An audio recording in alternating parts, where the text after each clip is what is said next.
Oh my god, Miss Fern, I love it. It's such a nice toy. Super cool. You see, now the problem is, I'm gonna have to play with this for the whole video, aren't I? Wow! What's up, everyone? My name is Chris from Vo-Gus Prospecting, and today I want to address a question that I got in my comments section that is a really big myth when it comes to using a sluice box. So I'm going to cover that. I want to just forewarn everyone, this video is filmed in one continuous shot where I can just hit a pause button on my phone. It might be a little bit clunky compared to what I normally produce.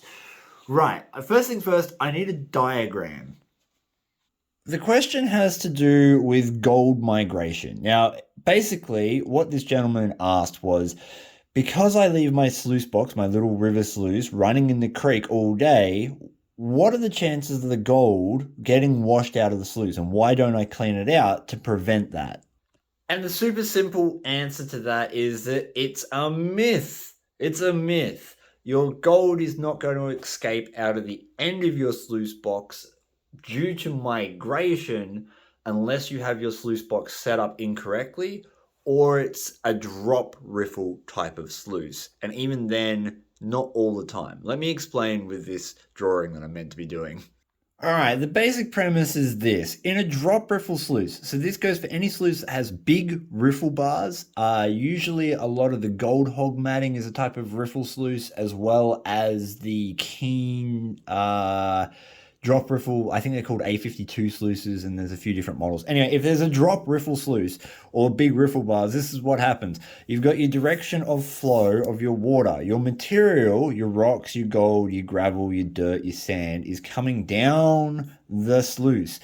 It gets stratified as it travels. That's why you have length in your sluice box. The longer your sluice box, the more gold you recover because the particles have more time to stratify. What that means is the gold should very gradually fall out of suspension and land somewhere near the bottom of your sluice box. When it hits these riffles, it's got to travel up, and because of gravity and the fact that it's already the heaviest thing, it's already stratified to the bottom, it's got to travel up over the top of that riffle, and then it pretty much drops. Now, the reason it drops is because of friction. Right here is a dead space of water. That dead space doesn't create suction. A lot of people think that behind the riffle, it creates suction where the gold is going to get pulled back. It doesn't. There's just a little sphere of higher friction water because it's not moving. When the gold touches that sphere, it settles in somewhere down the bottom. Now, what happens is because this is a relatively slow section of water compared to the water up the top, as the water comes up over the top of the riffle, it turns. If that velocity of the water is high enough, it'll create a situation where it'll lift lighter things up and back into the flow to be kicked out of your sluice box. That's why these riffles remain relatively clear of everything except the heavies and gold. If you stuff up the water velocity or the angle of the sluice or a combination of the two, that turbulence can then dip down and lift gold up and out. The longer you leave the gold in contact with that stuffed up sluice setting, the greater the chance it will lift gold and send it on its way, especially because things like the heavy particles in this stratifying process. So remember, we've got gold, we've also got things like black sand and ironstone, and then we have regular sand and quartz. Most of the regular sand and quartz will never even touch the riffles. It will just go straight down. The ironstone and black sand offers protection to the gold that's fallen in behind the riffle. It sits on top of it. So when this down pressure comes in, it lifts the ironstone out first. And that's why you hear the myth that you've got to keep feeding the sluice box because it's going to keep adding these pieces of ironstone and black sand on top of the gold, and that's going to protect it from that uplift. But that's only if your sluice box is set up incorrectly. What you're trying to do is offer a capture zone. You're offering a trap. That's where you've got things like miner's moss in the bottom. The miner's moss allows for a very calm space of water along the length of the bottom of your sluice, and the gold should settle into it, except if this water is dropping in on it too hard. That's why I don't use riffle bars. Riffle bars are terrible. I like to use expanded mesh. Expanded mesh is the mesh that comes out in a pattern sort of like this. You will then have another piece there and another piece there, and it just connects on and on and on. The expanded mesh works a lot better because it's a really, really small version of this, and so the velocity of the water dropping in over the top of that mesh isn't as intense as the water that's dropping in over the top of the riffle bar.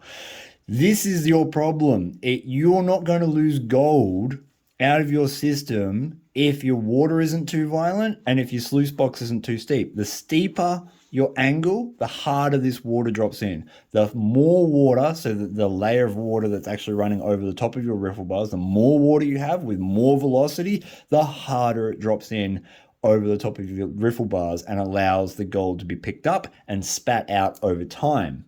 The way I combat this is to make sure I pay attention to the largest sized rock that is allowed through my classifier.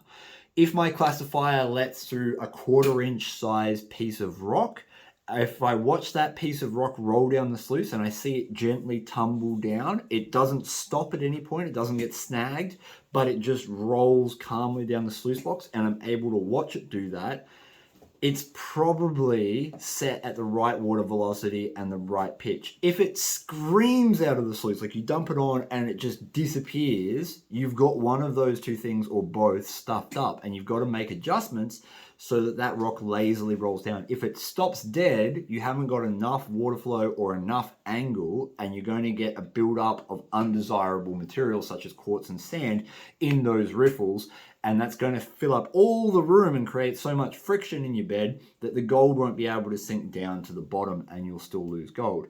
It's not actually that difficult. It sounds really complicated, but just watch the largest rocks that get through your classifier. If they roll down your sluice box, you're good. The other way of telling if it's too violent or too much is to watch what happens in the cells when you do leave it for a little while. If you have, say you run a bucket, you should have a relatively visible amount, like a decent amount of heavies in your riffles. And if you watch those heavies over the next 10 minutes while you collect your next bucket and those heavies completely disappear, too much angle or too much water. But if you get back and it's reduced a lot of them, but not all of them, then you're good because you've still got a level of protection. You've still got rocks sitting on top of your gold. The other thing for modern mats such as dream matting, it doesn't work the same as these drop riffle sluices where you're going to get this problem. The vortex matting is actually designed to turn the water flow back up the sluice box. In a drop riffle sluice, all of the flow is going in one direction, downstream. But in a vortex mat, as soon as the water hits that riffle, it actually turns around and goes back upstream. That's what causes the vortex. And that's what keeps your gold safe. Your gold is constantly trying to go back up the sluice box, but it's too heavy and it gets stuck in those cells. Right, I hope that's cleared up that little bit of a myth for you. I think that a lot of people could benefit from that knowledge. You don't have to clean out your sluice box every bucket. You don't. The heavies in your sluice are actually protecting your gold. It's all to do with water velocity and angle. And if you use that one simple trick to figure out your flow rates and your angles and a little bit of experimenting, you will have just as good gold takes and you'll save a whole lot of time washing rocks out of your sluice unnecessarily. All right, guys, have a great afternoon. Peace, dog scratch ears, and I'm going to hit that stop button. Bye!